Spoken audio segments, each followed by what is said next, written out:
All right, here we are.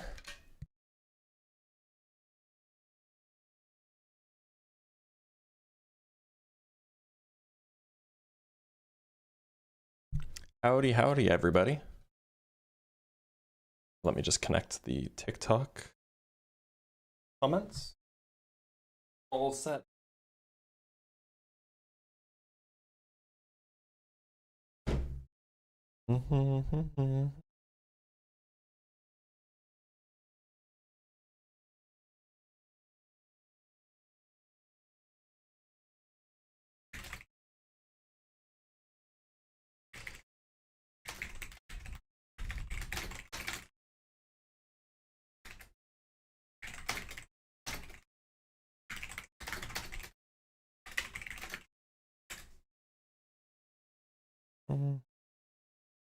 Howdy, howdy. Not on Wednesday, no debates.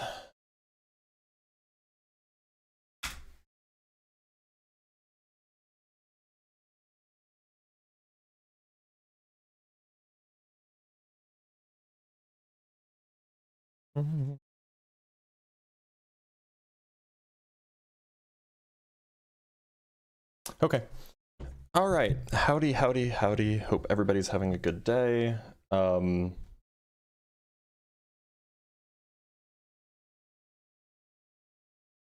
love when people like shout rise. Like they think that that'll make me want to bring them up. Why the word rise? Like that I don't get. What's the best explanation for the lithium problem? So the lithium problem is tricky. The lithium problem is tricky because it involves basically assuming that all of your calculations for a series of complicated nuclear reactions is correct. And these things are really hard to, like the exact details are really hard to work out, especially in a dynamically changing universe. So it just makes it tricky. As far as I know, I haven't seen like a satisfactory resolution for the lithium problem. I would absolutely love to see one, and it's one of the biggest problems with lambda CDM, but it's hard to say what any solution would look like.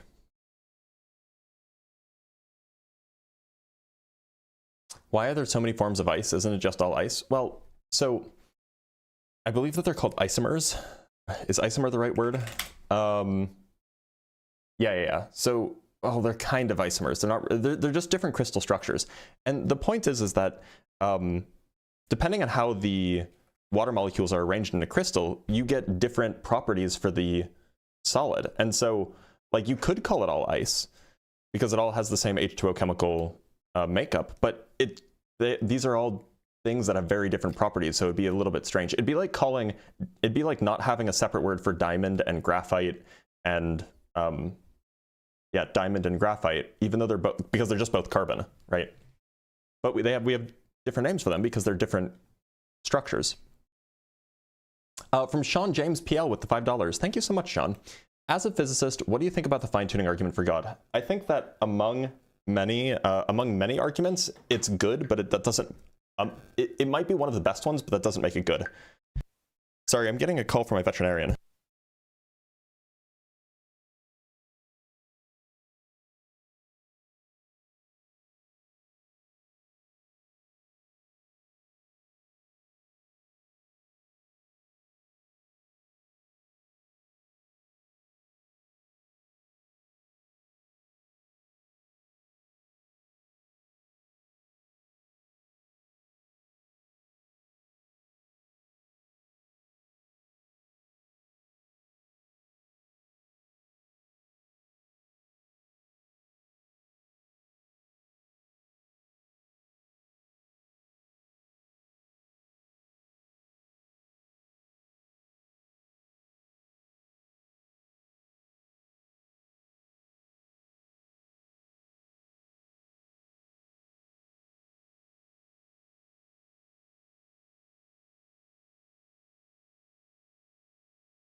Mm-hmm. Okay. Okay, well, why not just remove it and maybe have it sent out? We do have pet insurance, so as long as...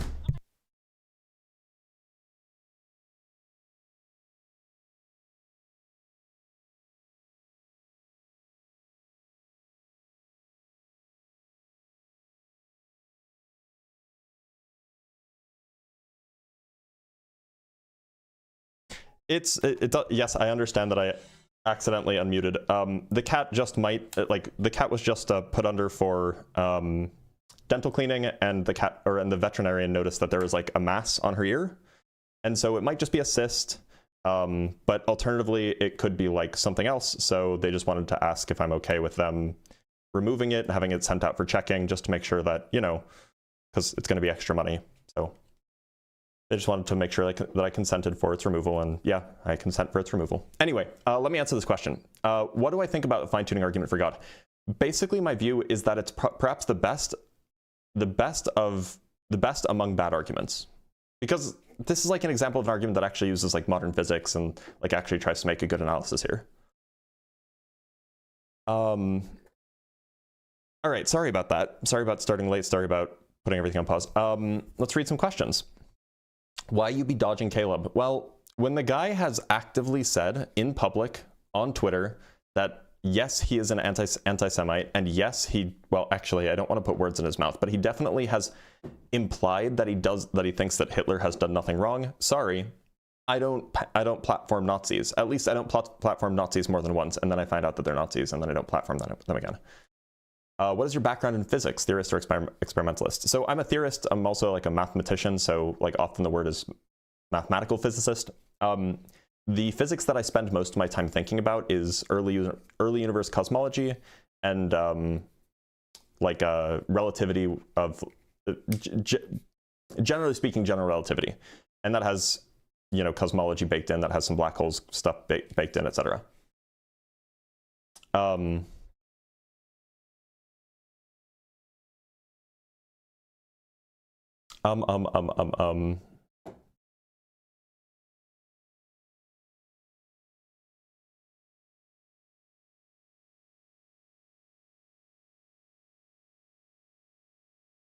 What's your theory for why physics works differently on a quantum scale? Well, it's more, the better question is why does it work differently on a macroscopic scale? Quantum mechanics seems to be like the fundamental thing here. The question is why does it become classical once you have, you know, large scale structure? And as far as I can tell, the best explanation for that is that quantum mechanics, you can often kind of express the behavior of quantum mechanics in terms of an average plus corrections. And the larger the system gets, the more dominant the average becomes and the less dominant the corrections become. And so when your system has a trillion atoms in it, the quantum corrections go away. From Randy Clark, thank you so much for the $20. I appreciate that. It's good to see you here. Watched a video about Voyager 1 and 2 having crossed the heliopause, which is fracking wild, by the way. 1, how can the Voyager probes get ahead of us and pass through the heliopause? And 2, where are we behind the heliopause going? So the heliopause is like a sheath around the solar system, and we basically just launch them out at holy fuck velocity.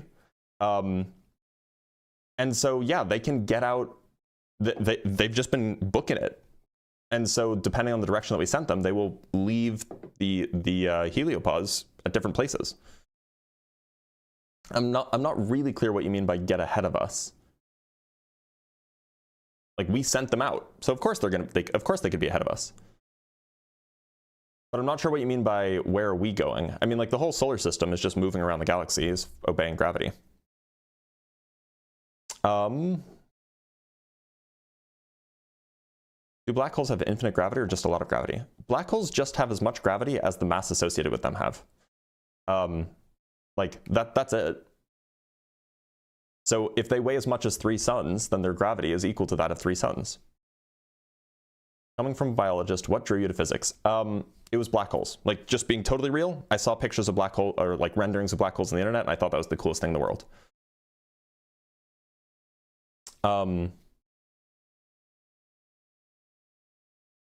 What stops the universe from collapsing on itself, or what holds it all together? So the universe, so we want to think about the stuff in the universe, right? You know, as interesting as it is to talk about the expansion of space, what's relevant is like whether or not the galaxies are flying away from each other or whether or not the galaxies are collapsing in on each other. And what seems to be the case is that at least in the very early universe, there was inertia from the Big Bang, the rapid expansion, and just chucked things out. And then something like 5 or 6 billion years ago, there was this extra force that became dominant called dark energy, which basically repelled galaxies further and further away from each other. This is the expansion of space picture. And it seems like it's still happening, and that's why galaxies are being pushed away from each other. So in order to collapse in on itself, you would basically need to stop the galaxies, turn off the dark energy, and let them collapse in together via gravity. But that seems like it breaks the laws of physics. Can you explain Hilbert spaces? I'm very confused. Yeah, a Hilbert space is just a particular kind of vector space. Usually it has complex mathematics built into it, but you can just think of it as a way of describing vectors that have certain nice properties. Why do you subscribe to the many worlds interpretation? Well, collapse interpretations always have to add something to the theory. Something that's like, you have to add some extra feature that we can't directly observe and seems like it's making the theory less simple. So the many worlds interpretation seems like it's the simplest thing that we can get that agrees with our observations.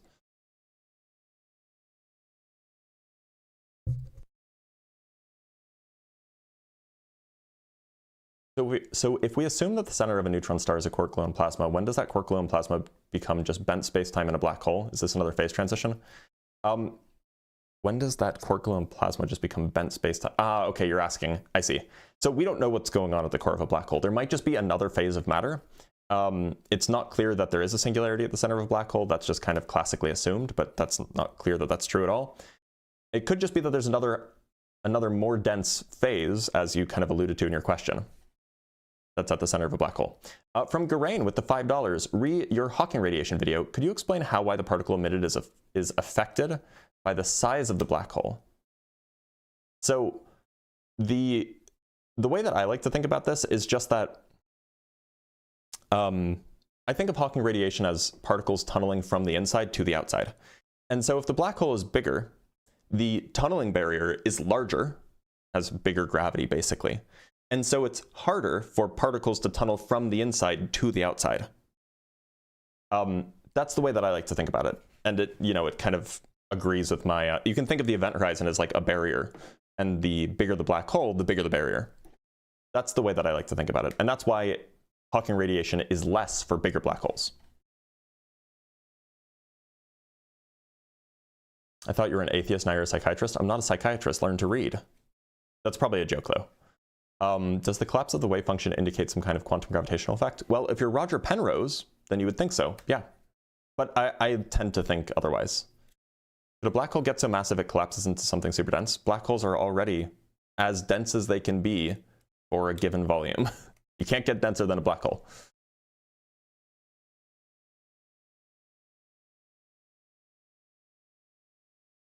Can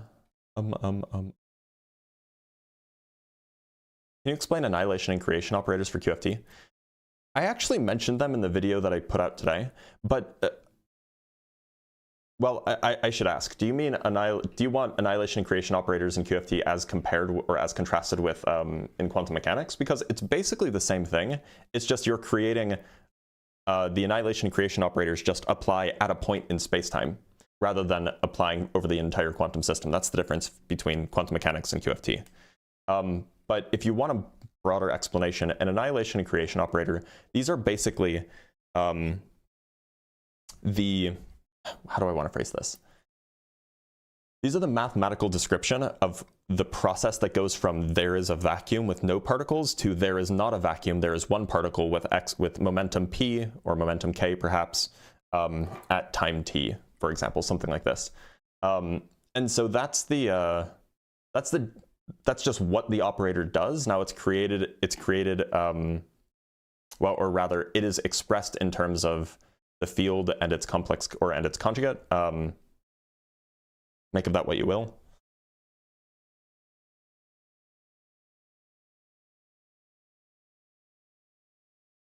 How does redshift work and show us that a galaxy is moving away or towards us? Yeah, so redshift is merely the phenomenon where you have a source of light, the light bulb, and it looks redder than it should look based off of what you know about the light bulb. Like for example, if you have just if you just have like a, I don't know, a blue LED, you know it's a blue LED, but because of the way it's moving, but for whatever reason, when you look at it, it looks red, that tells you something about the way it's moving. There's something called the Doppler effect. You probably are familiar with it in terms of like ambulances and sounds. If an ambulance drives past you, it will sound higher pitch on its way towards you, and it will sound lower pitch as it drives away from you. That's the Doppler effect. And it's basically when it's driving towards you, those sound waves scrunch up. When it's driving away from you, the sound waves stretch out. And the same thing happens with light, because light is made of waves. And so if you have an object that's moving away from you close to the speed of light, or at a significant fraction of the speed of light, the light waves will be stretched out, and that makes them redder. And so what we can see is we look out into the universe and we see these galaxies that look redder than they should be based off of what we know about galaxies, and we can infer that they must be red-shifted because they're moving away from us quickly. Similarly, if they're blue-shifted, then that means that they're moving towards us quickly.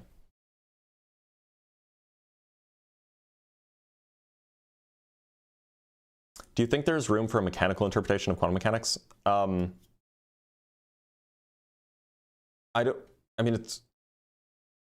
don't know what you mean by a mechanical interpretation aside from what we already have, right? Because it's called quantum mechanics for a reason. Like we have some like laws of quantum mechanics.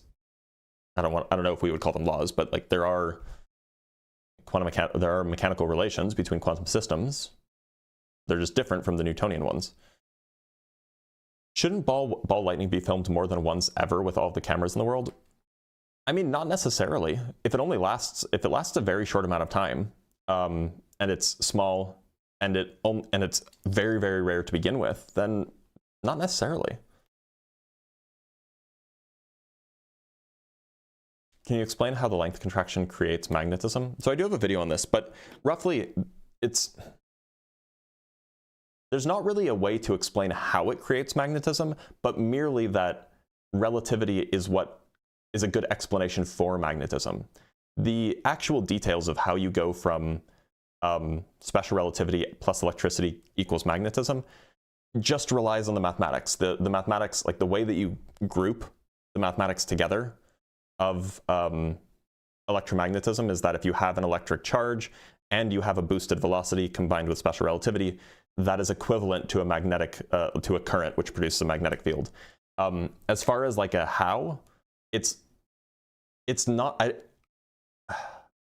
I would caution you against thinking that it's length contraction specifically that creates magnetism. I think that that's probably not an oversimplification, but I think that's probably a reductionist view of the relationships that are happening here. From Ms. Knipp, is there any known formulation where space-time geometry is not just influenced by energy, but actually emergent from the informational or entropic structure of energy itself? Yes. Look up Verlinde's entropic gravity model. As far as I know, it's not really, like, people are looking into it, but as far as I know, it's not particularly mainstream. But people have thought about it, definitely. What are your top 3 Beast and Black songs? Oh boy. Well, Power of the Beast, their latest single, is so good. I've listened to it so many times. Blind and Frozen is always excellent. What else is good? I'm just looking at the list right now. I really like Hardcore. I think that that's just really good. One Night in Tokyo is really good. Sweet True Lies is really good. From Hell with Love is really good. I don't know how to rank these. Did I already say Crazy Mad Insane? So yeah, there's a list of a few, probably my top 5 or something like this. No particular order.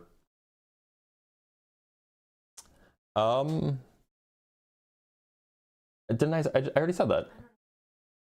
That's one of your favorites. It's not one of my favorites. Could you give an intuitive explanation of the Dirac equation? Well, look, so intuition is hard to come by in quantum field theory, but generally speaking, the Dirac equation, all it's saying is that essentially the, what do I want to say here?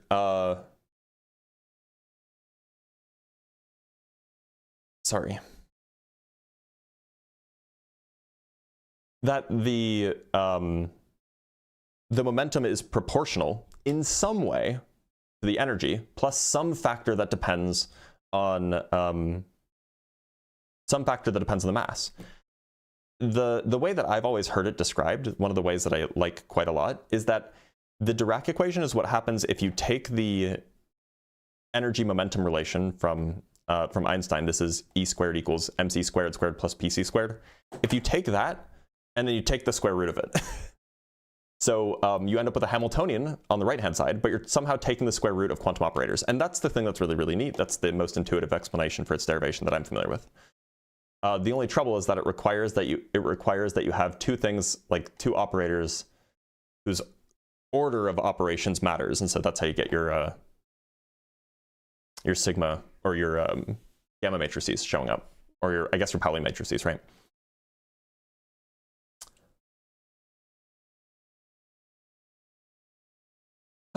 Did Sean Carroll frequent the Lolita Express? I don't think so, but I don't know. Was that Mrs. Dr. Blitz? It was Mrs. Dr. Blitz.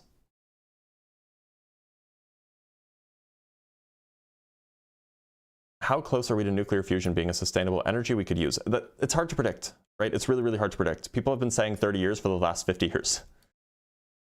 By the way, if you're watching, make sure to like and subscribe and all of those things. It gets more people in here, which means that we get more questions in here. You know, like the live and share it and all of these things. Press the, I don't know. There's a bunch of words that I'm supposed to tell you guys to do to get more people in here so that we can get more questions, so that I can answer more questions. One sec, let me drink some water.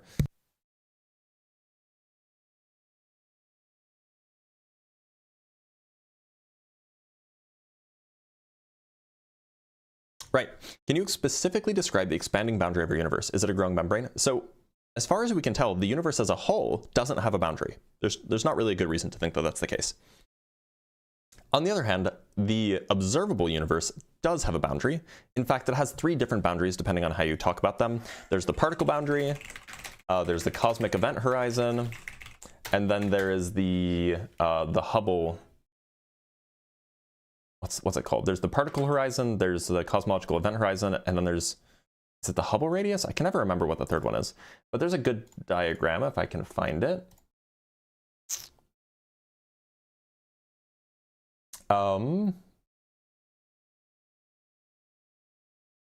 Yeah, okay, let me pull up this, let me show you this diagram.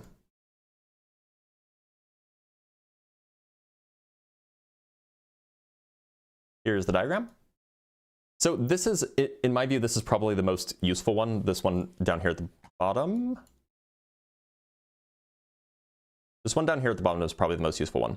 So here we have, let's say that we're now, right? We're at now. So the light cone is just how far we can see, right, in co-moving distance. So that's 46-ish billion light years using this bottom diagram. Then there's the Hubble sphere, which is basically, it's telling us about the expansion rate of the universe, and it's telling us how much we'll be able to see of the universe as far as co-moving distance is concerned as time goes on. So because the universe is going to keep expanding, eventually we'll be able to see less and less of the stuff in the universe. Then there's the particle horizon. Now, the particle horizon is basically how far stuff could have gotten by now from where we are if it left at the speed of light. And then there's the event horizon, which is if we wait for basically infinite time, what is the sum total of all of the stuff we will ever be able to see? That's the rough idea for all of these different sizes. And those are definitely changing with time. We got a star map from Charles. Thank you so much for the star map, bud. From Nini Guru with the $2. Why education for no afterlife? What? I don't understand that at all. Anybody else understand that?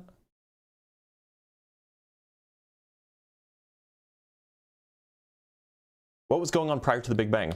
We don't know. I have some speculations, but I'm not going to talk about them because one of them is a project I'm working on in particular. What happens to the page time of 2 merging black holes? I don't know the answer to that. I'd have to think about it more. But you know what? Let me jot it down, and I will think about making a video about it.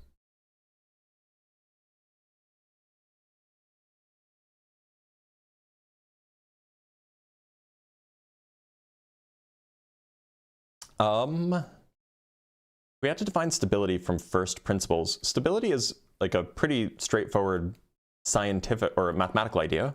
Namely, if you have a system with some configuration, you can just ask what the, if you perturb it slightly, you can just ask what happens, how does the system respond to your perturbation? And if it responds by returning to its equilibrium, to its original point, then you end up with then that's a stable system. If it doesn't, if after perturbing it you end up somewhere where it, you know, ends up somewhere else, then it's not a stable system. And you can analyze this mathematically. From I Eat Gnomes, can you explain Lagrange points? Yeah, Lagrange points, simply put, are where they are the places where the gravity of, where the relevant gravitational forces and centrifugal forces and so on, where these things cancel out, so that you can end up with one object that is kind of held in place between two gravitationally bound or gravitationally orbiting bodies. In this case, there will be Lagrange points where, let me give you an example. So there's a Lagrange point that's directly behind the Earth, between, like if you draw a line connecting the sun and the Earth, there's a Lagrange point directly behind the Earth. And that Lagrange point is basically what happens when you have, so you have the sun pulling on the satellite, and you have the Earth pulling on the satellite, which makes it orbit fast enough that it can keep up with the Earth's orbit, so it always stays behind the Earth. Typically, if you were orbiting the sun further away from, say, the Earth, then you would orbit more slowly. But the Earth's extra gravity gives it just enough so it can keep up with the Earth. So in that case, you have the centrifugal force, which is kind of canceling out with the extra gravitational force.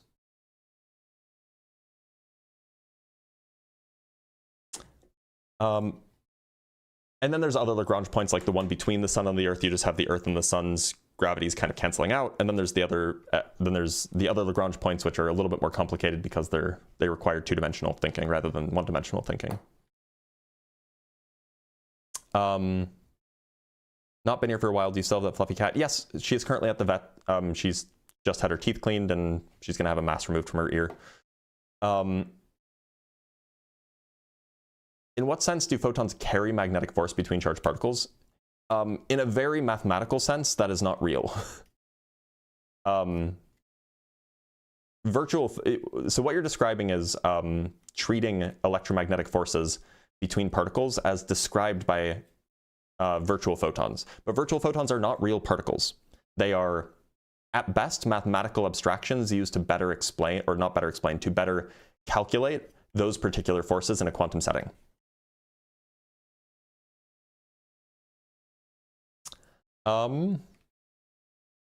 Nekdu with the $2.22. I love the new Blitz server tags in Discord. Yeah, this is a reminder. If you're 18 years or older, go ahead and join that Discord server. Go to discord.gg/drblitz.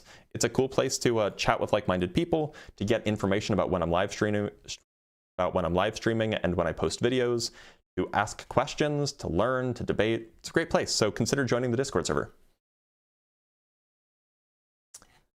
I'm a glorified textbook. It sounds like you're accusing me of being well-read. Is that the accusation here? What kind of researcher charges for his notes? Oh, these aren't my research notes. These are debate notes. These are like the personal notes that I use when I'm doing debates that I use to keep track of all of the sources that I use. So this is just like my personal stuff for debates, not my research notes. I mean, I also, my research notes are also not public, but I don't charge for those either. Those are private. Those are my private research notes that I use for the research that I publish.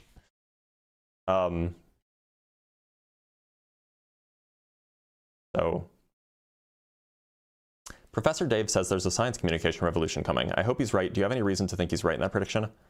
I think that this could be really bad. Well, okay, if he's talking about the same thing that I'm talking about, I think it could be bad if he's talking about AI stuff.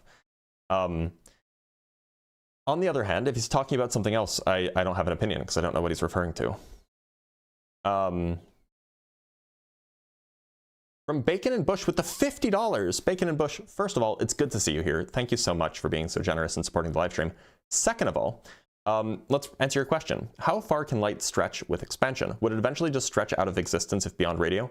Well, there isn't really such a thing as beyond radio. Radio is just anything, any long wavelength of electromagnetic radiation.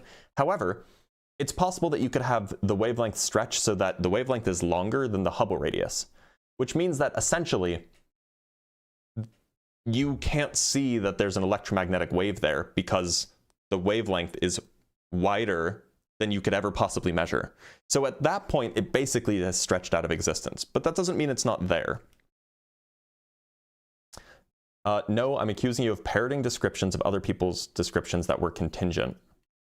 I don't think you know what the word contingent means, but if you think parroting descriptions of other people's descriptions is just explaining things using my own words based off of what I've learned over the last 15 years, 14 years of my education / career, then I guess you have a problem with teachers as well, because teachers are explaining things based off of like the last 150 years of science, right? That's what teachers do. Oh, you're a troll. You're a tag troll. Got it. Okay. Sorry, I thought that I should take you seriously. Virtual photons are more or less just the Maxwell fields, whenever there is no creation or annihilation operators. Yeah, virtual photons are not really real. They're just Maxwell fields. I think he means more communication to help bring the mass science literacy. That would be really good. I hope so. Why does solar maximum increase volcanic activity and how? I don't know. I've heard seemingly very speculative explanations that as a result of increased solar activity, we get increased like muon, or we get increased cosmic rays from the sun.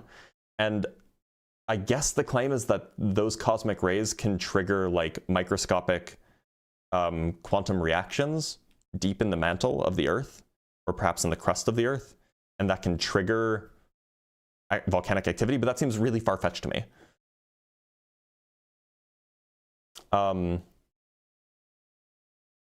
Hey, do you have an intuitive explanation for what a singularity is? I always thought of it as a thing, but recently been told it's more like an event in time, and I'm not fully sure what that really means. Yeah, so first of all, I don't think that singularities are real. Like as far as physical objects, I don't think that singularities are like real things. They usually just signal a breakdown in the mathematics. But setting that aside, when we talk about the singularities that the mathematics of general relativity say predict exist within a black hole, if the black hole is non-rotating and it's an idealized black hole, so this is called a Schwarzschild black hole, we have that that singularity is so-called space-like, meaning that you can think of it as like, what's a good, you know what, let me show you a diagram.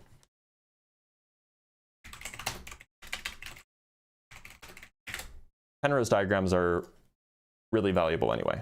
So let me show you a Penrose diagram.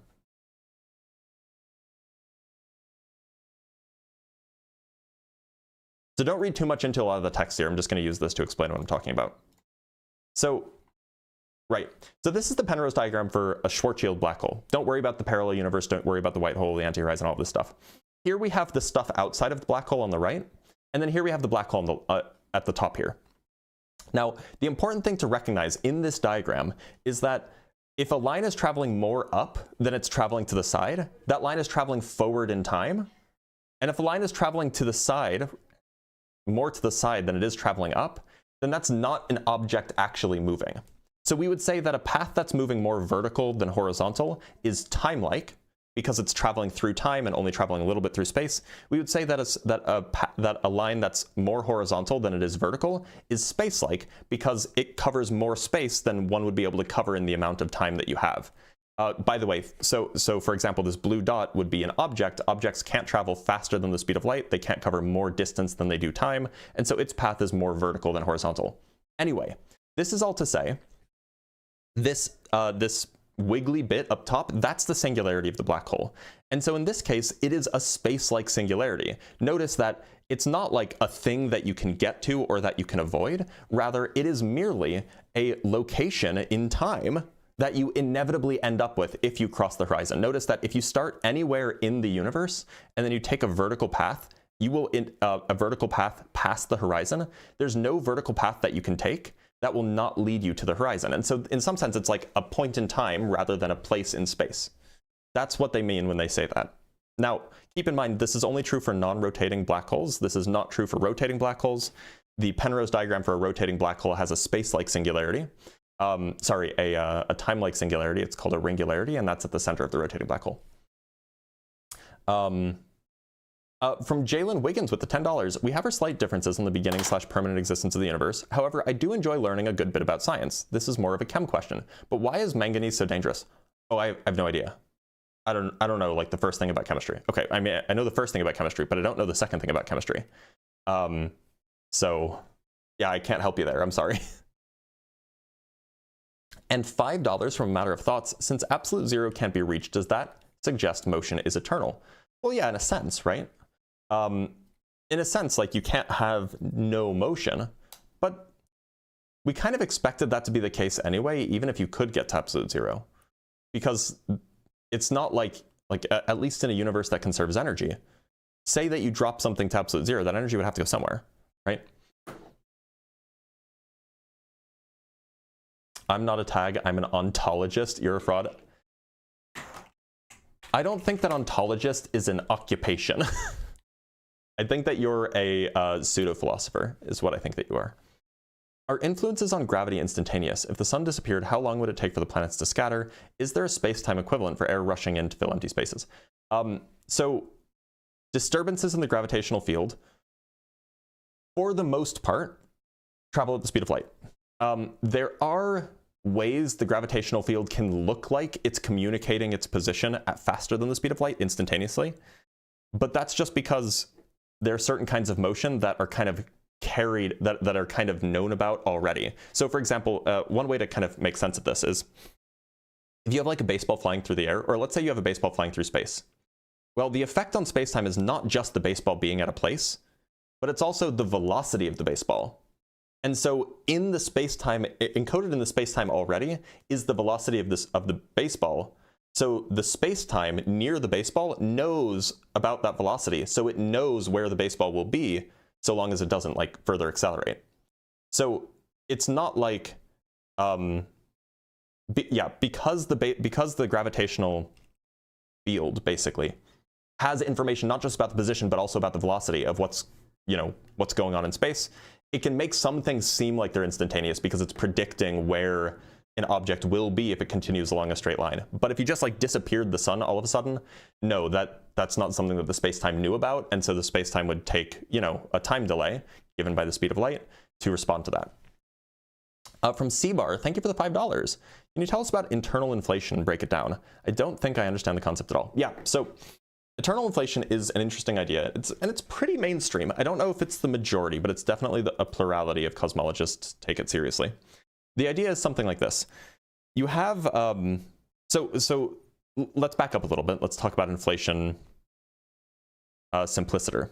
So we have this universe that we live in, and this universe seems remarkably smooth. And if you go look at the cosmic microwave background radiation, which is kind of like what the universe looked like shortly after the Big Bang, was even smoother than it is now. Now it's kind of been clumpy because of gravity.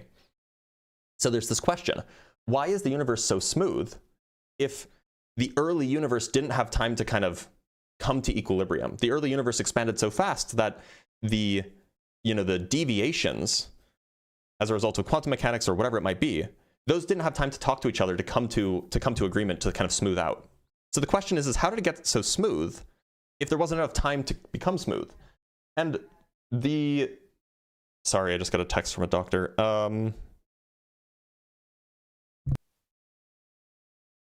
One sec, I'm gonna close the door.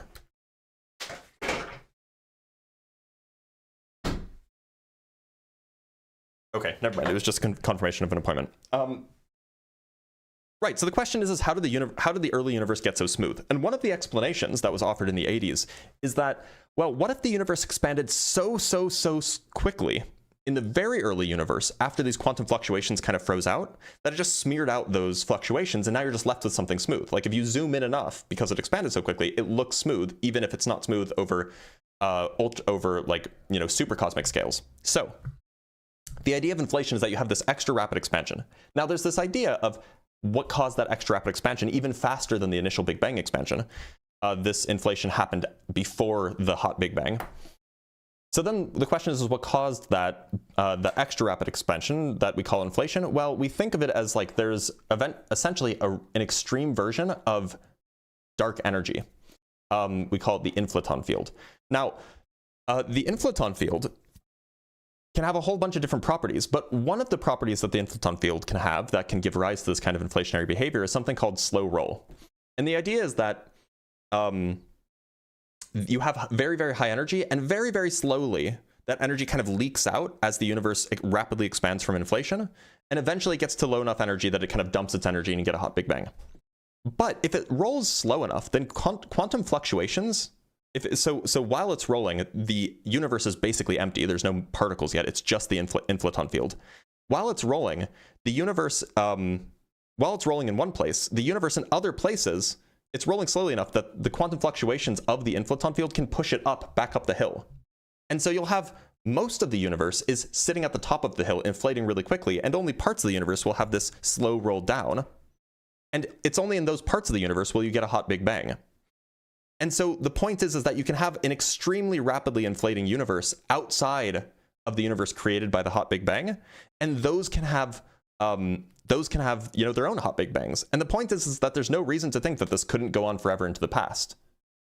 In fact, there's something called a de Sitter vacuum, which is an eternal version of the universe, and that's basically what this this eternal inflation describes. So it's because of the reason why we get to eternal inflation is because of the way that we've described inflation to begin with kind of naturally lends itself to an eternal past. It was a very long explanation, but I hope that helps. From Matt Does Stuff with the $10. What do you think the odds are of reality being a simulation? Why? I think the odds are very low. I don't think that there is a good reason to think that we are in a simulation, because I don't think that we will ever be able to simulate a universe like our own.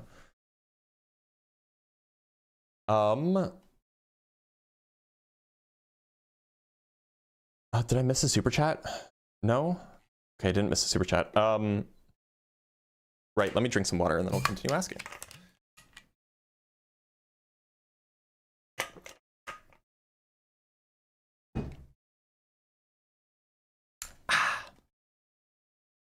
Are there steps in the EM spectrum given frequency is tied to energy and energy is quantized? No. So a photon can have whatever energy you want. Energy is only quantized in bound systems. A photon is kind of by definition not a bound system. It's not a bound state. Could a super AI simulate a universe? Not like ours, and not like ours from within ours. Who would have guessed Ant-Man and size-changing PIM particles may be the most realistic of the Avengers? No, not true. It's false. Will humans ever leave the solar system? Maybe, but it's a long way off. It's a long, long way off. Are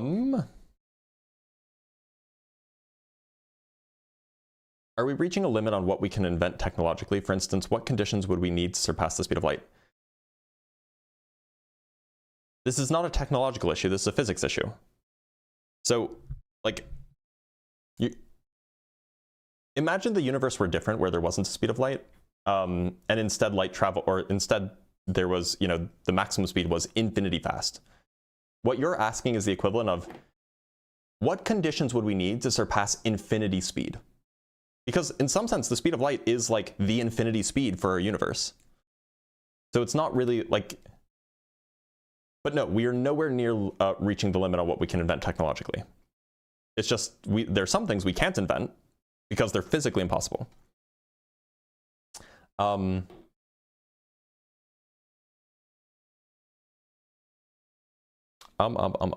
the future already exist? Well, it depends on what you mean by already. I would say that the future exists as much as the past does, as much as the present does. That it's actual. Do you think humanity... Oh, I already answered that. It's a long way off, the guys who said the Wright brothers wouldn't fly. Yeah, I mean, like, the nuclear fusion might come tomorrow. It's just really hard to predict. And similarly, extrasolar exploration might come in 10 years. It's just really hard to predict. The trouble is we don't have a good way to get to high speeds.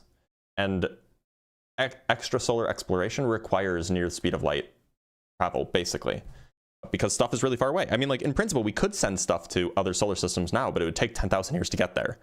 So this is one of those situations where it's probably better to wait until we have better technology, because if we send off a ship, you know, now, it'll take 10,000 or 40,000 years to get wherever its destination is. And if we had waited 100 years, we might be able to get a fraction of the speed of light and get there in 100 years rather than 40,000 years. What is the significance of the Andromeda paradox? It's not really significant. All it is a very counterintuitive demonstration of the relativity of simultaneity. Is infinite regress possible? Seems like it is to me. Been watching a lot of space content on YouTube. My favorite so far is SEA. Got suggestions on other quality content. I don't know what SEA is, but PBS Spacetime is really good. It's not quite space content, but it is physics content, and it has to do with space frequently. Do we know why a fermion accelerates when interacting with a boson according to QFT? I know that bosons carry forces, but I'm wondering about the fundamental interaction. Yeah, I mean, it's just momentum transfer, right? Like, if the boson is absorbed by the fermion, if the boson ceases to exist, then by conservation of momentum, the fermion has to get that momentum just absorbed.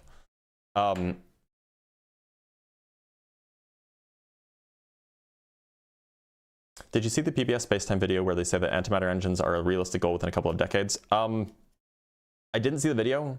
I don't know how they're justifying their claim, but I would generally say that seems a little far-fetched. But, you know, I could be wrong.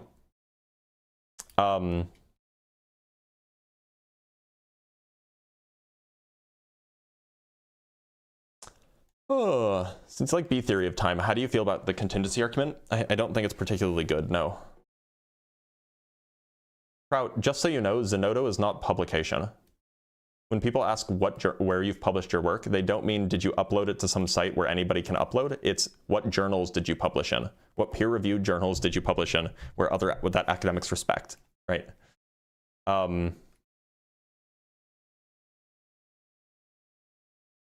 From Simeon Urchin with the $5, on gravastars, I was wondering if you actually thought they were real or just something consistent in the math but not real, probably like white holes.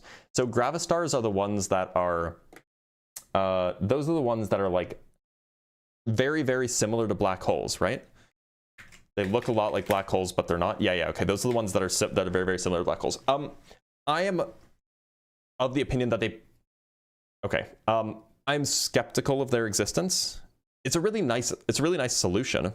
We just don't have any evidence to support it. And Occam's razor makes me think that it's probably not the case, but I'd be happy to be wrong about that. If gravastars are a good explanation for what black holes are, that'd be awesome.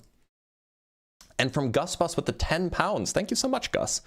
Hey, Dr. Blitz, first time donating. This isn't physics related, but how long have you been growing your hair and how do you maintain it? Take care of it. Love your content. Have a great live stream. Yeah, so I haven't been like intentionally trying to grow it longer.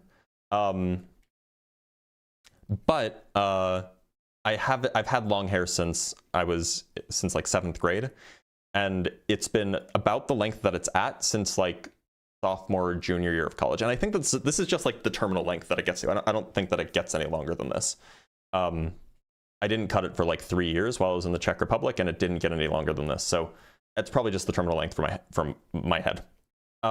That said, I wash it, shampoo it like every other day, and I condition it every day. And then I brush it in the morning, and that's what I do. It's not particularly interesting. Is PBS Spacetime pretty accurate? Yes, it's generally very good. I'll dog walk any physics major. That's hilarious. You should come up on the, the atheist live debate day, Trout. We can take turns doing physics problems.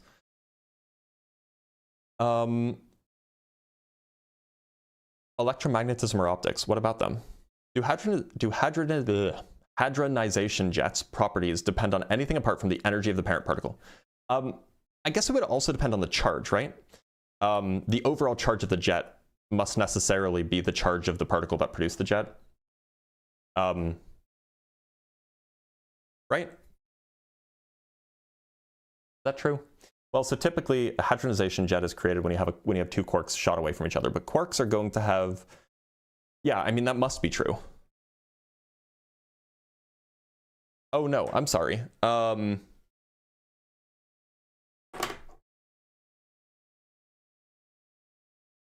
Yeah, of course that has to be true.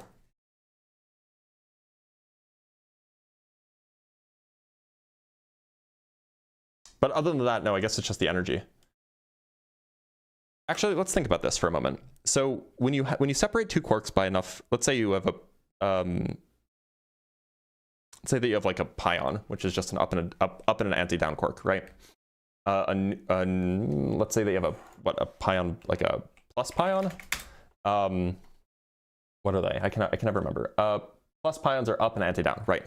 So an up quark is going to have a charge of plus 2/3, right? And a down quark will have a charge of minus 2/3. Now, if you break that pion apart, you'll have the plus 2/3 particle, plus 2/3 quark travel away, and the minus 1/3, and the plus 1/3 quark travel away from each other. As they separate, you need to conserve charge, so you have to have zero net charge in the whole system. But you can have a quark and an antiquark pair spontaneously appear. That's the hadronization process. And that has to conserve charge. And so, yeah, okay, I guess that it actually doesn't have to match the charge of the original quark. I guess not. So maybe it is just energy. I'd have to think about it some more. I'm not a particle physicist, but I know a guy. I can ask him.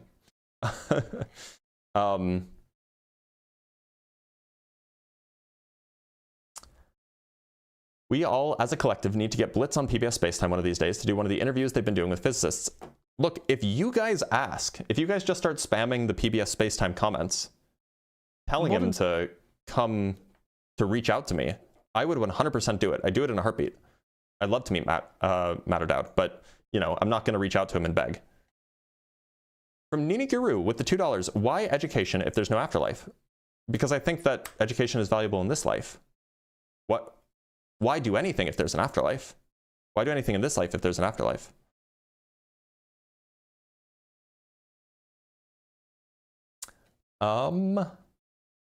Strong force does conserve charge. Of course it does. The point is that you can't have a hadronization jet that has a fractional charge, because you can never observe a fractional charge. So you would end up with hadrons, and those hadrons must all have integer charge. Fractional charge is not supposed to be observable.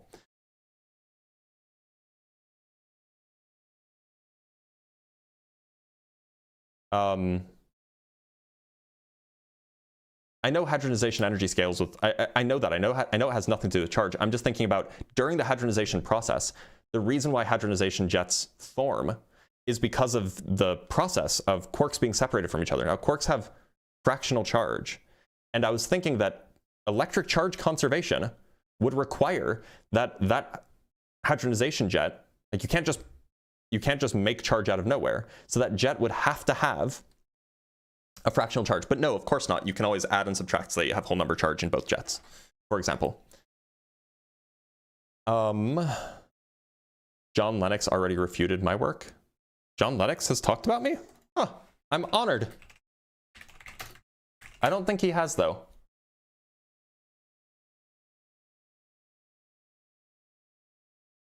I don't think he has. From Fatesify with the $5, what is your thoughts on supergravity? Do you think it's going to be important in the future quantum gravity research? Why or why not? I don't actually know, like I know almost nothing about supergravity. My PhD advisor was actually involved in a lot of the early research, or maybe not early research, midlife research on supergravity, but he's turned away from it, and I think most of the community has too, except string theorists, basically. So yeah, I don't think it's that important, or I don't think it'll be like the thing, right? Wait, they got a supergravity now? Yeah, supergravity is what happens when you take supersymmetry and mix it with gravity. A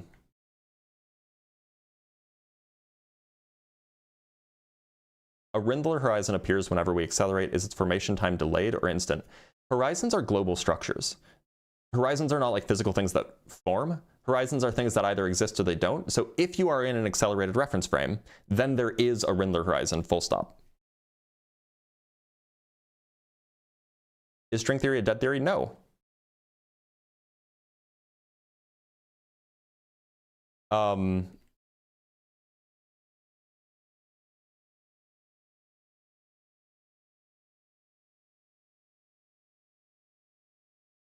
would happen if the atom would be 2 or 5 or 10x the size? Well, I imagine chemistry would be different. I don't know if that would stop life from existing. Maybe life would just be bigger. Or maybe life would be simpler.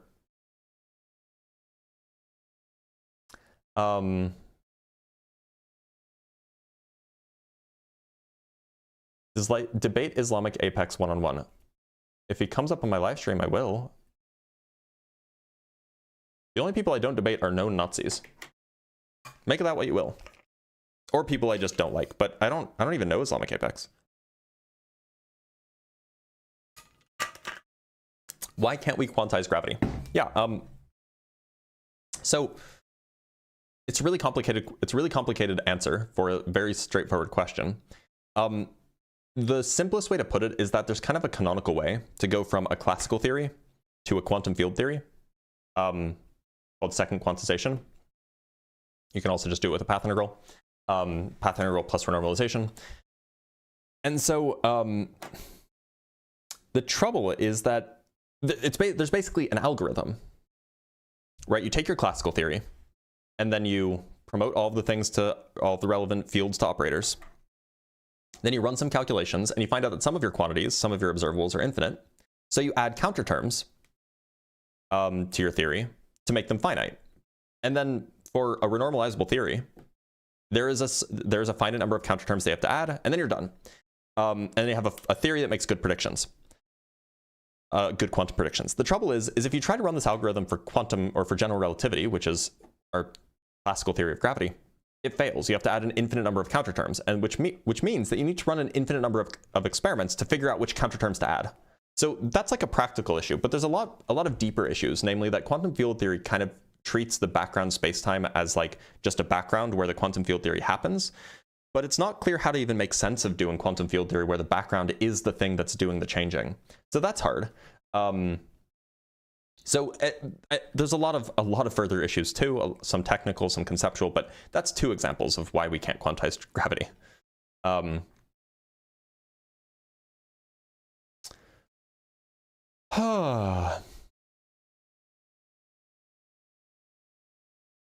How fast does the average? I'm not going to answer that question.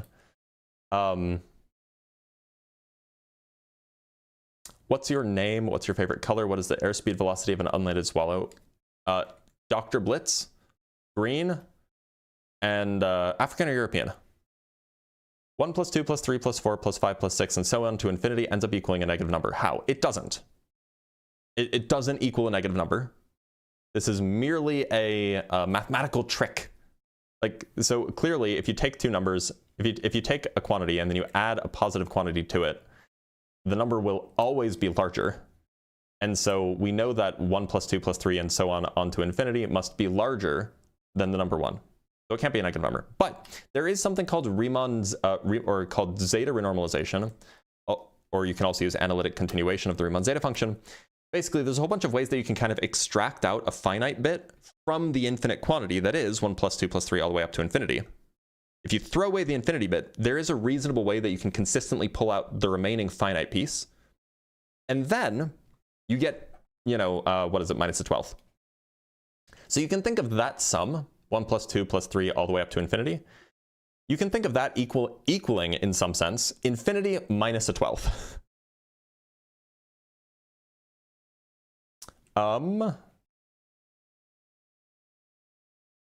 Do particles with fractional charge imply there is some more base unit of charge? Not necessarily, because quarks can't really exist on their own anyway.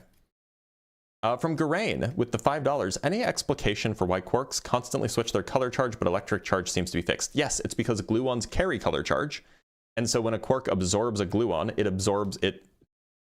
Its color has to change in accordance with color conservation or color charge conservation. On the other hand, electric charge is fixed because photons don't carry electric charge. And this is because the electromagnetic force is a so-called abelian force.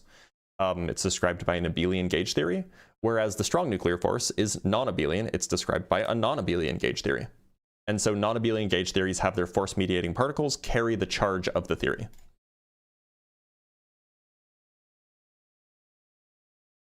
And there's a reason for that, but it's a little bit complicated. I'm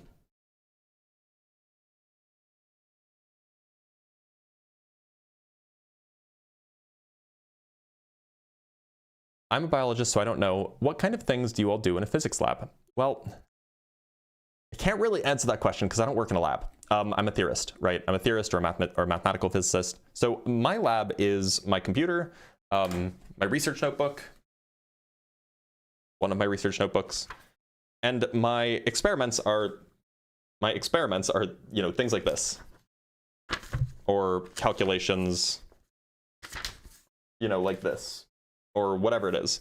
I do calculations. Now, experimentalists do exist, and it really depends on the kind of experimentalist. So I'm getting so many phone calls. But this one's probably important. I'm gonna pick this up.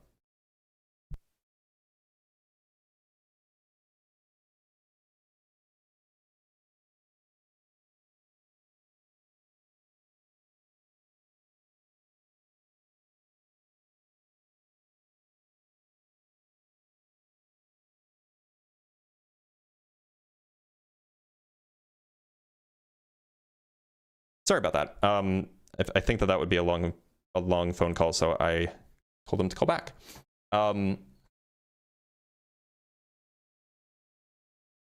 What was I doing? Oh, I was checking to make sure that I didn't miss any cash apps or things like that. So let's double check. So we got a $6.66 cash app from Tracy for coffee donation for next Christian debate. Well, I appreciate that, Tracy. And I just want to make sure I didn't miss any others. Looks like I didn't miss any others. All right, let's answer some more questions.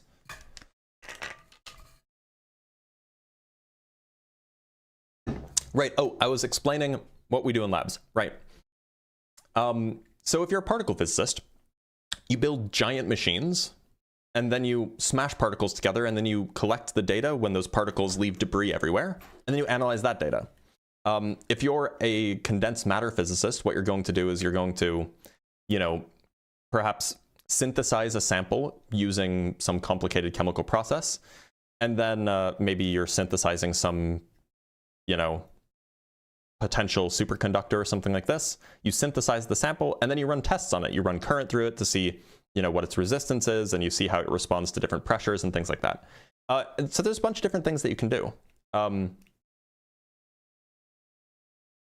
That's only 2 examples.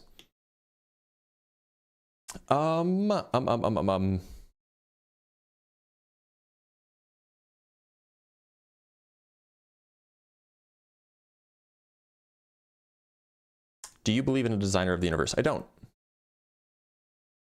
So in Romania, we have the biggest laser in the world. What important discoveries can it bring? I have no idea. I didn't even know that you have the biggest laser in the world, but that's cool.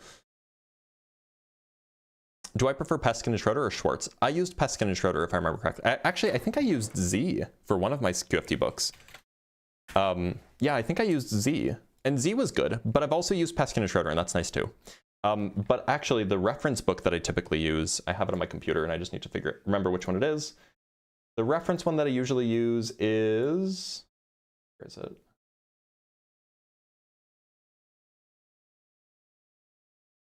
Weinberg. Weinberg is my preferred reference. I know it's a hell of a book, but it's a really good reference book. From Preston Devaney with the $5. Thank you so much, Preston. If 2 people are born at the exact moment, one on Earth and one on a spaceship traveling 0.9 c at constant speed, given no acceleration, who ages faster? Well, from the person on Earth's perspective, the person on they age faster, and from the person on the spaceship's perspective, they age faster. If they never meet, then there's never an issue there. From Very Good Wizard with the $10, Everettian branching. Does it include possibilities prior to the Big Bang, all possible bangs and phenomena, or does Everettian branching occur after the Big Bang? Hope that's a cogent question. It is a cogent question. So look, it just depends on how far quantum mechanics takes us. If quantum mechanics is truly fundamental, then presumably it describes the whole thing, including prior to the Big Bang. But if it's just some emergent thing, then it just, I guess branching would start where it emerges. And from Aaron Lee, it's good to see you, man. Thanks for the $5. How does quantum indeterminacy interact or correlate with the macro world? How does that relate to a block universe and the idea of free will? And then you said Penrose. I don't know where Penrose came from. But look, the way that I generally think of quantum indeterminacy is that it's indeterminacy about the branch that we currently exist on in the wave function as a whole, right? And so the block is not one branch. The block is the whole kit and caboodle. And the wave function evolves completely deterministically, at least if you take the Everett interpretation seriously. But if you take the Copenhagen interpretation seriously, well, then block universe isn't really compatible with like these kind of collapse models. But in fact, general relativity isn't really compatible with collapse models either. So there's like some tension there, right? And we just got $10 from Shay on Cash App. Thank you so much, Shay, for hashtag fry fish, hashtag trout season. Yeah, we'll make sure to do some to do a fish fry maybe tomorrow, but not today.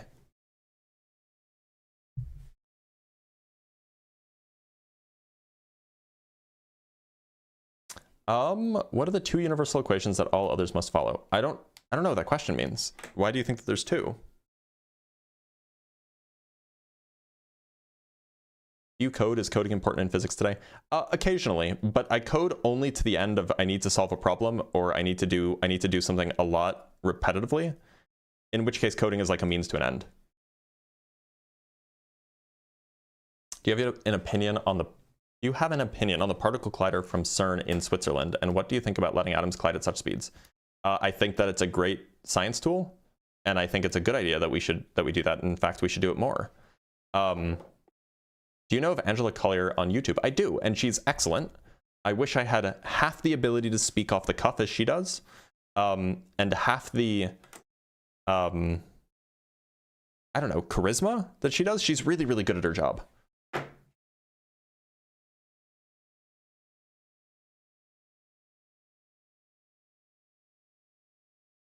I'm no physics student, but what 3 things do you wish more lay people knew about physics? I wish more people knew that quantum mechanics isn't magic, it's math. I wish more people knew that the speed of light is not just some science fiction barrier to be eventually crossed with technology, but that it's like potentially a actual upper limit to how fast anything can travel. And I wish people would know that the Big Bang was not necessarily the beginning.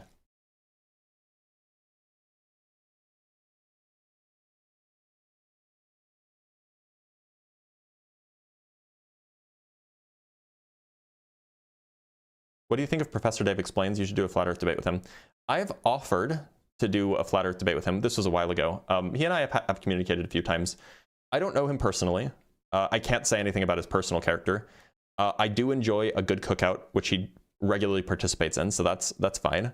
Yeah, I think that he generally, like, I think that he can do a good job doing debunks. I don't really know much about him besides that, though. You give opinions on things unknown to you. When I do, you'll know that I don't know. I'll say like I'm speculating or something like that. Caleb FE said he wants to debate you, but he only needs the attention. Let him seethe. Yeah, of course I'm gonna let him seethe.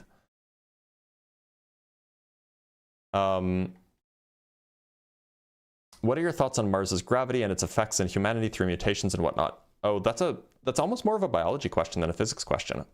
I have no idea how Mars's gravity would affect like human genetics. I have no idea. Can you clear up common misconceptions on the implications of the double slit experiment? Yeah, the implications of the double slit experiment is merely that our universe, it's not even that. The implications of the double slit experiment is just that, like, yeah, particles are waves. Particles are waves the whole way down. From Casual Panda with the $5, if you measured a particle's position in quantum mechanics, then quickly do a second measurement for its position, will it still be in the same place? It depends on how quickly is. But generally what you're describing is called the quantum Zeno effect, if I remember correctly, where you basically can keep repeating something to kind of freeze it in place. Keep repeating a measurement, I should say. Is that, it might be, let me just double check and make sure that that's what I'm thinking of. Yeah, okay, yeah, it's called the quantum Zeno effect. Is it true that matter moved faster than the speed of light at the Big Bang? So, not necessarily. The speed of light restriction is about how fast two things are moving when they're right next to, how fast two things can move relative to each other when they're right next to each other. However, it's totally possible for the distance between two things to grow faster than the speed of light, so long as they're not near each other.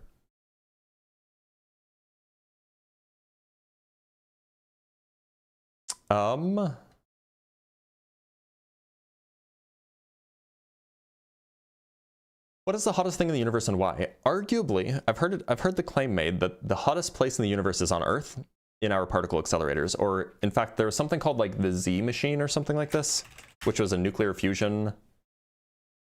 It was like a nuclear fusion thing. Yeah, I think it's called the Z pulsed power facility, which I think arguably was like produced like the hottest consistent temperature region in the universe, but also our particle accelerators gets like trillions of degrees, so there's that too. So the hottest places in the universe might be on Earth, which is kind of neat, right?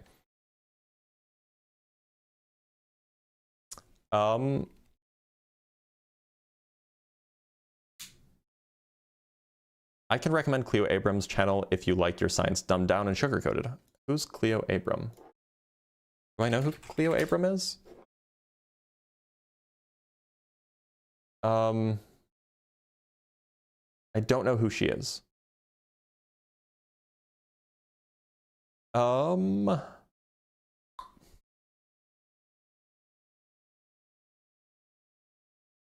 Has your opinion changed on if consciousness is a physical property, then telepathy is probable? I don't know if I've talked about my opinion on that. My general opinion is that it's probably false. It's probably not the case that telepathy is probable. But I don't think that that's changed. Why is nuclear fission so difficult to achieve? It's not. We have nuclear fission reactors all over the place. That's what nuclear power is. Why do humans struggle to update their decisions when new information appears? Oh, because humans are dumb mostly. The whole business of science is trying to not be dumb. Are you a fan of Susskind's hologram theory? It's called the holographic principle, or the hologram program, but and it's not just Susskind's. But generally, I think like it's a good idea. I don't know if it's correct, but I think it's a good idea. Do you think that warp drives bending space around you to get to a position is physically possible? So like, in some sense, it is physically possible. The question is, well, okay, I should rephrase. The math checks out that if certain kinds of matter do exist, then it would be physically possible, but that kind of matter seems to require matter that has negative mass, called exotic matter, and we don't really have a good reason to think that that exists.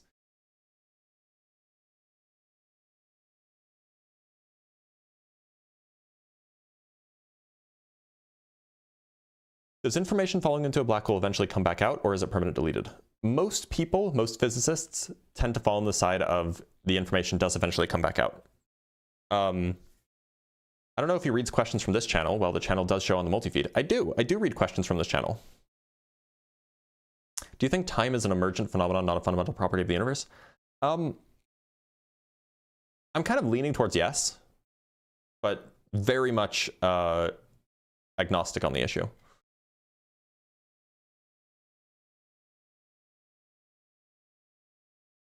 What would happen to your body if gravity slowly turned off?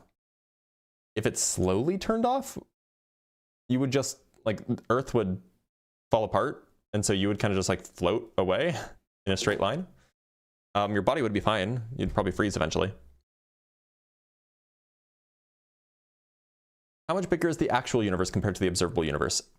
So estimates put it at least 300 times as big as the observable universe, but it could be infinitely large. In which case it's, you know, infinitely times bigger or whatever. From Ken with the $20 free money, bro. Well, thanks, bud. I appreciate that a lot. Thank you for being here, Ken.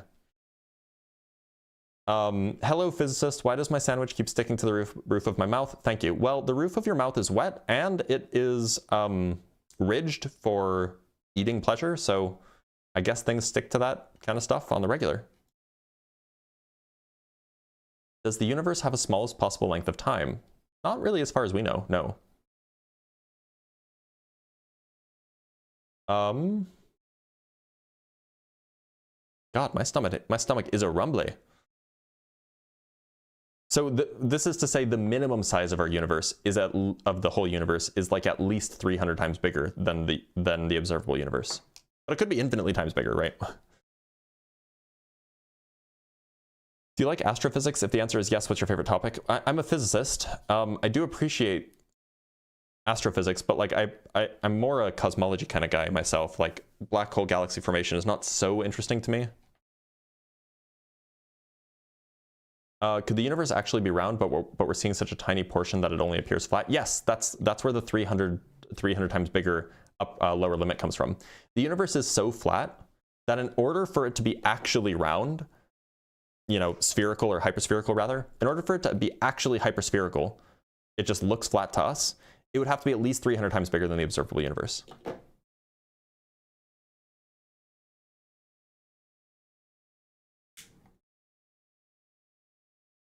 What's for lunch? Oh, I don't know, actually. Oh no, no, I'm just gonna have a turkey sandwich. From SDG with the $2. Thank you for the $2, bud. Wishing people to know equals no curiosity / experimentation. I don't know what that means. Have you written any books? Well, if my thesis counts, then yes, but otherwise no. Do you eat breakfast? You're always hungry. Yes, but I woke up at 5:15 and that was 5 hours ago. So now I'm hungry again. Turkey on Jewish sourdough, actually. That's what it's called on the wrapper. It's called Jewish sourdough, which is kind of weird, but it is what it is. Oh, actually, am I out of bread?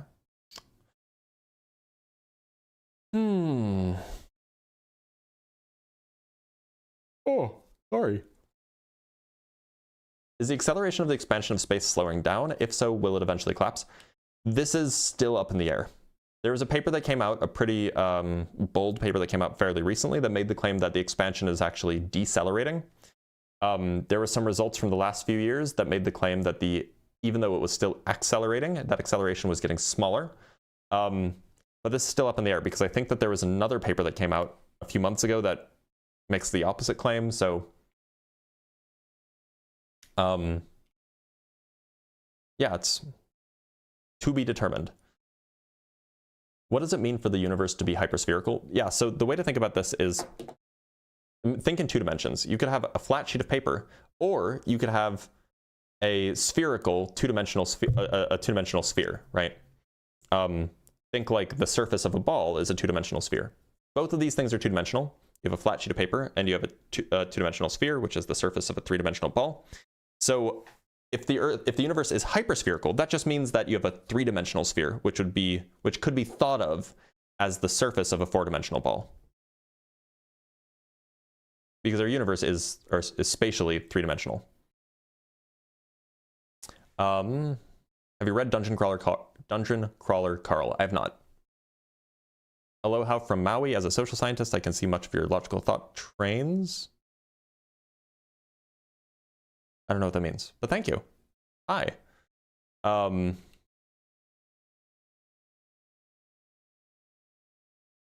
Why is the universe expanding and can it be stopped?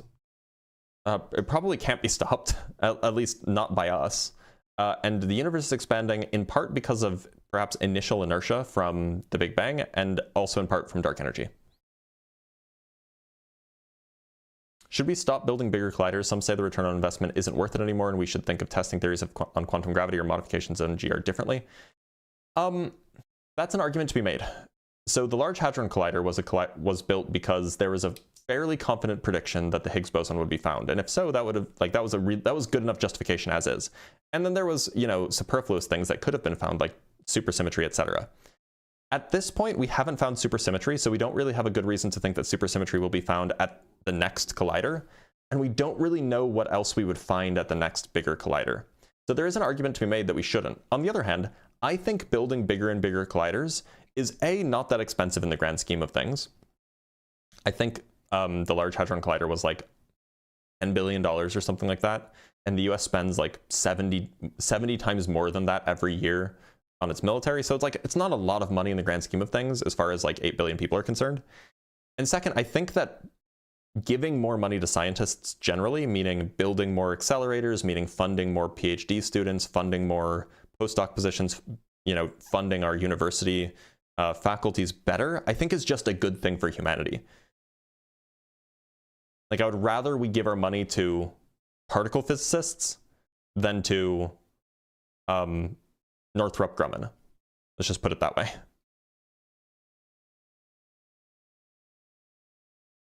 What does it mean if supersymmetry is found? Well, it means that somebody's winning a Nobel Prize, and it also means that string theory is back on the table.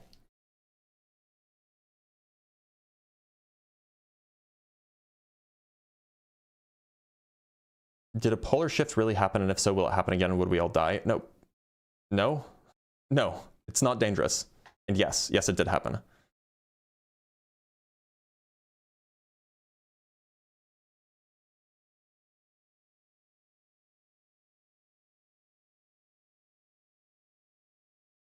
Blitz is like cool with wasting tax dollars. I think that actually giving money to scientists isn't a waste of tax dollars, it turns out. PMARS. I think that actually giving money to scientists is probably one of the best things that we can do with tax dollars, aside from like feeding the hungry and giving healthcare to the sick. And, in some sense, providing education is part of giving money to scientists. But like, I think that is probably one of the best things that we can do. But I guess PMARS would rather waste taxpayer dollars on building bombs that get sent to brown countries.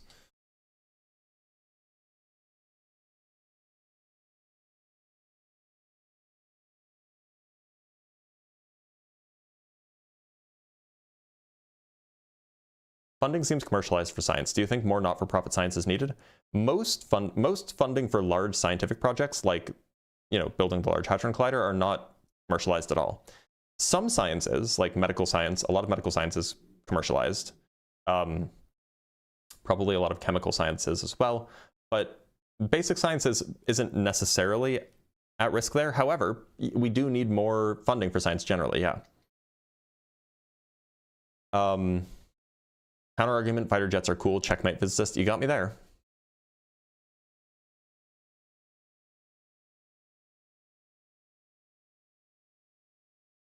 I'm going to school to be an archaeologist. I know it's not physics, but my school is shutting down a world-renowned program. That's such a bummer. I'm so sorry to hear that. How much Hawking radiation is released from a black hole, e.g. per year? Very, very little for astrophysical sized black holes. Very, very little. So little that you could never hope to measure it. Do we know if or why the Big Bang imparted a general angular momentum on the universe? We don't know if it's true, and if it is true, we don't know why it is true. I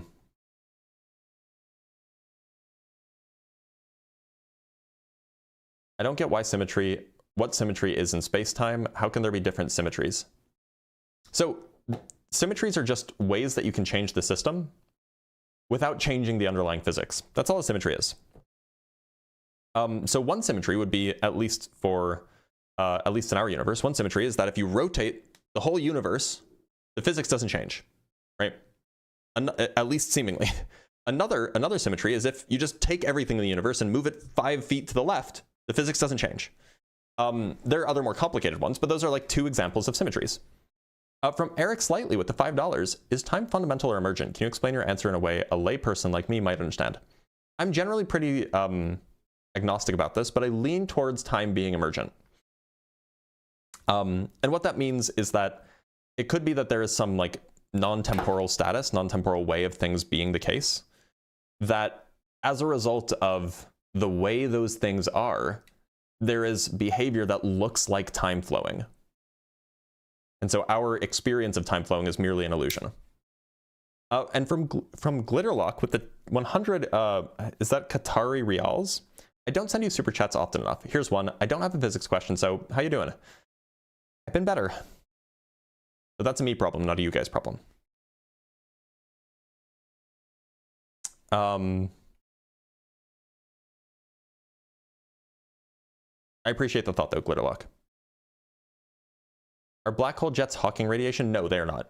Those are not coming from within the black hole. That's coming from stuff that didn't make it into the black hole. How did you get your math education before university? Really good high school?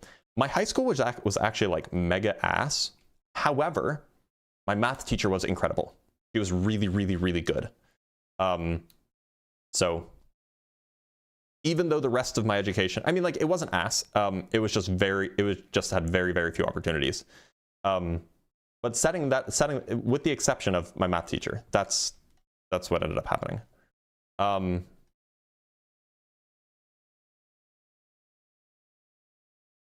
How does the universe appear flat in average IQ people terms? Well, look, when we say flat, when we say something is flat, when we're talking about like space, what we really mean is that if you draw a triangle in space, it will, like, if you send light rays out in space to draw a triangle, those light rays will, if you measure the angles between, like, at the corners of those triangles, those angles will add up to 180 degrees. Now, if you were to do this in a not flat spacetime, in a spacetime that has some like overall curvature, like the surface of a sphere has curvature, those angles will not add up to 180 degrees. They will add up to more than 180 degrees, for example. From 888 Lele with the $2. Blitz, is a time paradox real? No, I don't think so. Gutsick Gibbon knows Dr. Dave. It wouldn't be hard for Dr. Blitz to meet him. I don't know Erica personally either. I don't know Gutsick Gibbon personally. So, do you support the inflation theory? I generally think that inflation is at least plausible. Yeah. Let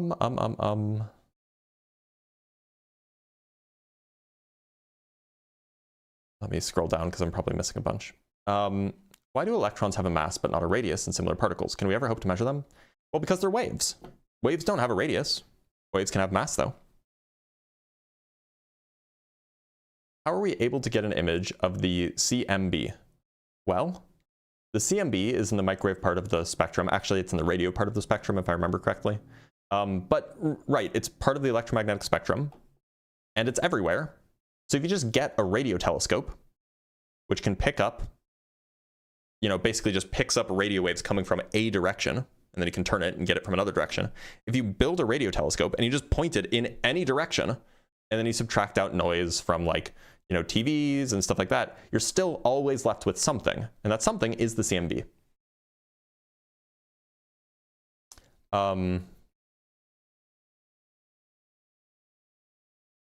Does the past still exist? Well, I don't like the word still exist, but I think that the past is as real as the present is as real as the future.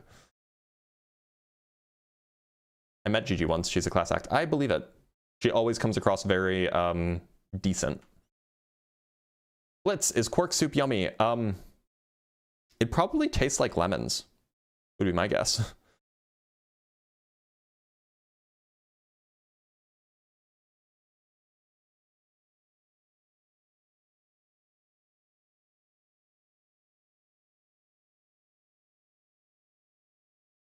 Do nuclei have spin in the literal sense they're spinning, i.e. have angular momentum? They do have spin.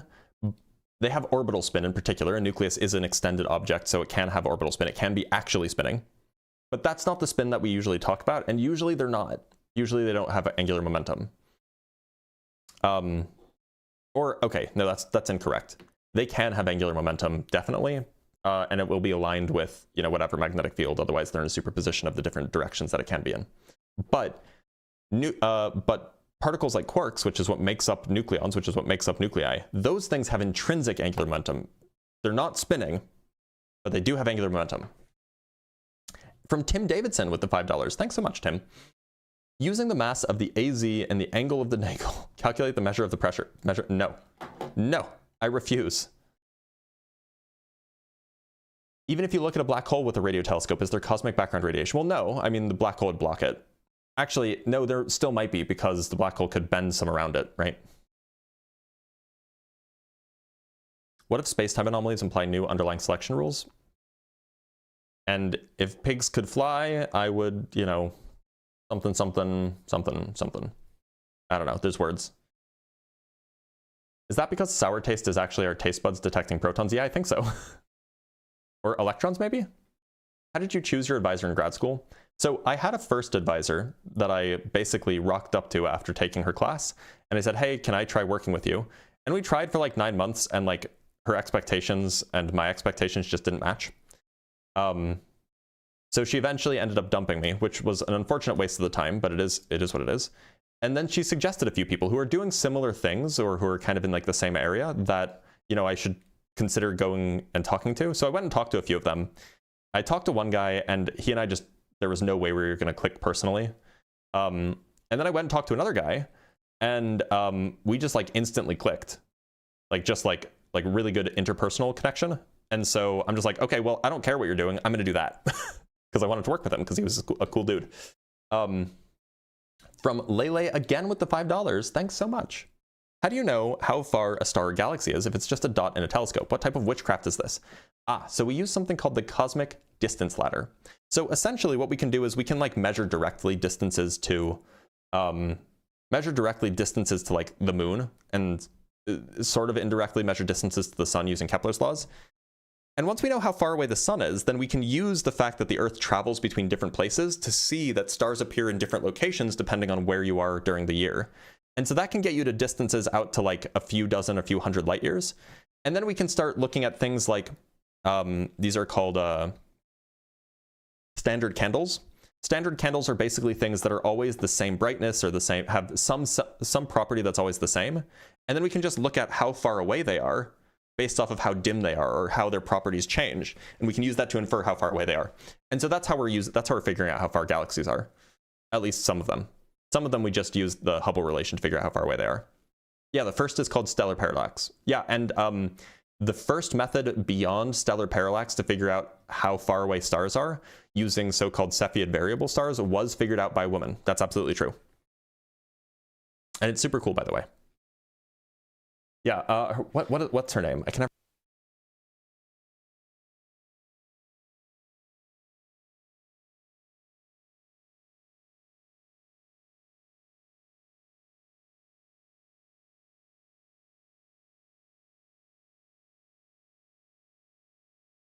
Oh shit, I muted myself on accident. Whoops.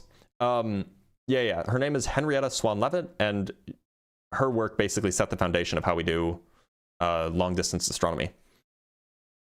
From L'Oreal Ashley with the $20. Thank you so much. Thank you so much for the $20. Appreciate you being here with us. Hoping your variables trend positive soon. Me too. Me too.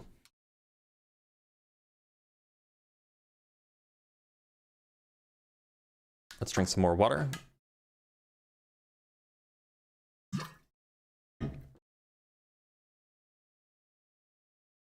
Can you tell me the first law of thermodynamics, but like I'm stupid because I am? The first law of thermodynamics is that energy is conserved.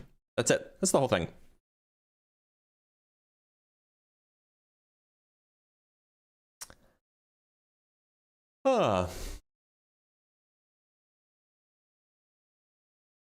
David Deutsch says postulating some collapse mechanism is just glorified guessing. Yeah, it kind of sounds like it, yeah. I don't think you responded to Glitterlock. Yeah, I did. Yeah, I did.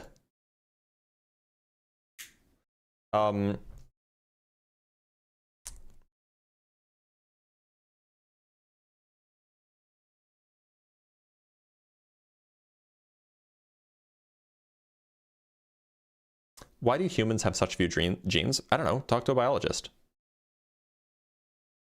Do you think that we'll have a quantum theory of gravity anytime soon? And what would that mean for science in general?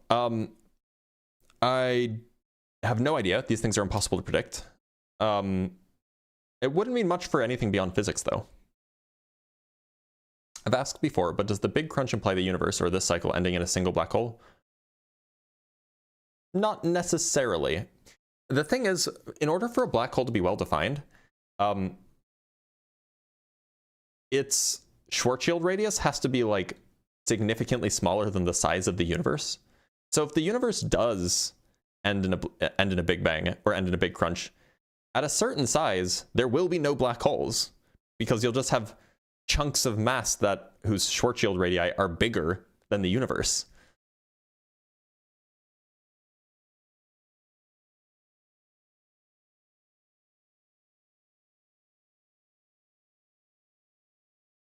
Oh.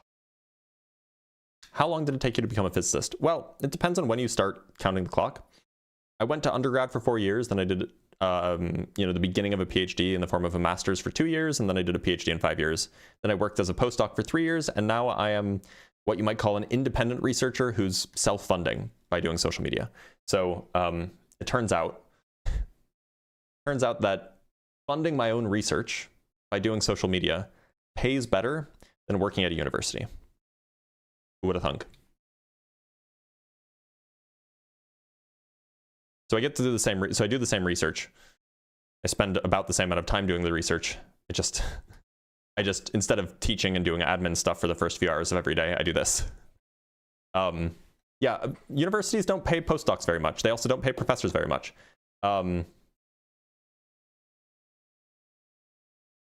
Also, yeah, I do get to teach more people. That's true. What are you currently researching? I have a few projects that are currently under development, and so those are top secret. I have some projects that are closer to completion. Actually, I think I finished most of those.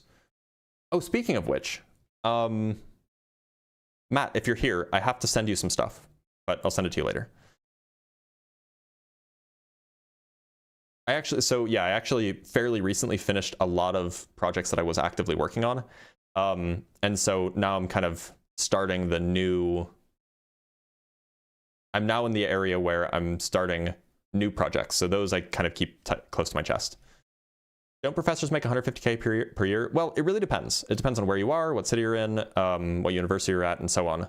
But yes, that is probably like the upper limit. So do you publish? Yeah. In the last, let's see, how many articles have I submitted for publication? I mean, that takes a while for them to become published, but how many articles have I submitted to publication or gotten published, like actually gotten published and accepted in the last year? In the last year, we have, well, okay, in 2026, I've submitted 2 papers. In 2025, I submitted 3 papers, and I had 4 papers accepted. So, yeah, I publish.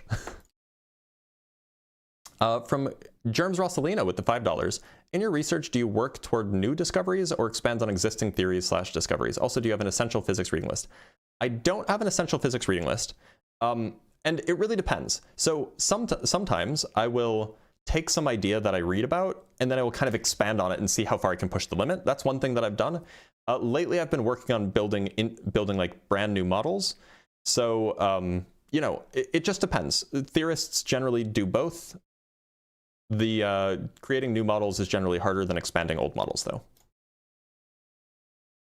How do I know Ian? Ian and I met on TikTok. We met because we were in the same debate space. My dad was an associate professor, and he merely made a comfortable living. Yeah, that's the unfortunate reality, especially at like these large university towns or college towns. Like, cost of living can be high, and the pay just isn't. It just isn't that high. Many in the chat would like to know if you have flat Earth projects. I have no flat Earth projects.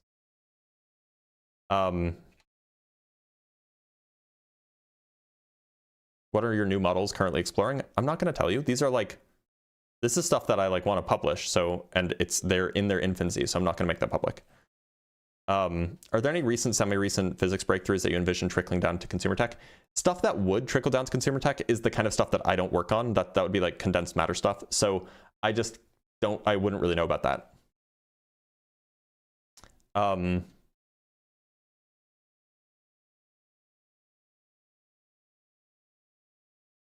Do you choose what you do or get told what to do? Oh, I choose what I do. That's the lovely part about self-funding. I can go to whatever conferences I want.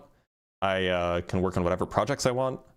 If I wanted to, I could just spend 2 months reading and learning a new subfield.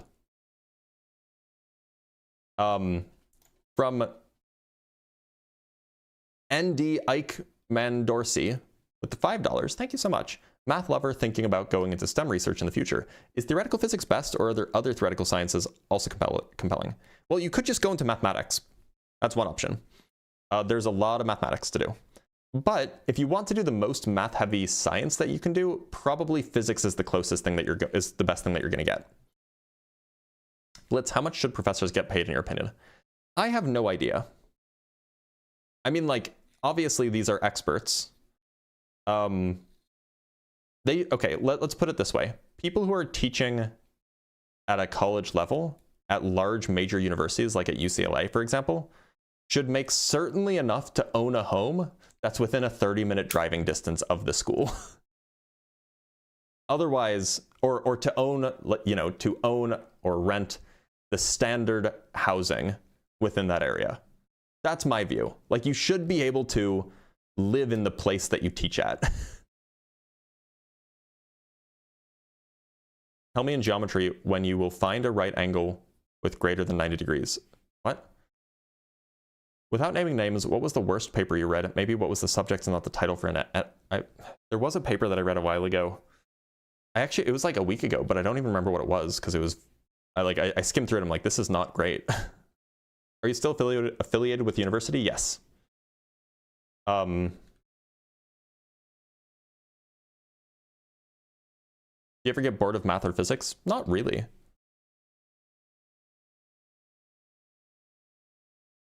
How do we know the weight of helium? We can weigh it.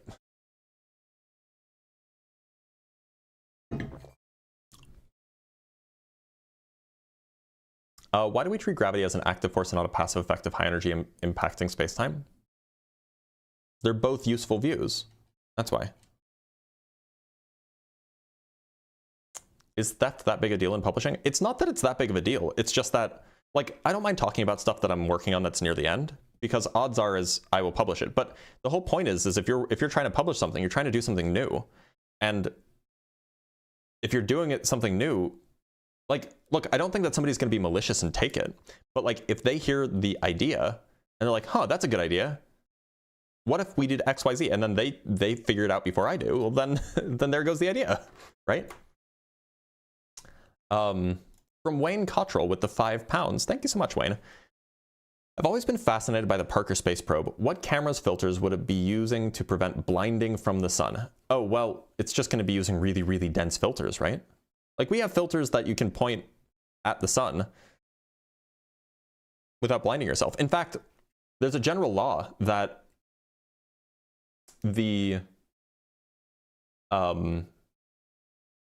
like, if you have a camera that can only see the middle bit of the sun, it's going to be just as bright regardless of how far away you are. There's a name for this. Surface bright. It's like a named paradox or something. Why can't I think of what it's called? Okay, well, I don't remember what it's called, but the idea is basically that the surface brightness of any object is unchanged as a function of distance. And that's because the inverse square law makes things dimmer, but when you get further away, the thing looks smaller. So the overall effect is that it gets dimmer, but the light gets more concentrated at exactly the same rate. Is it called the pinhole paradox? I don't think it's called the pinhole paradox.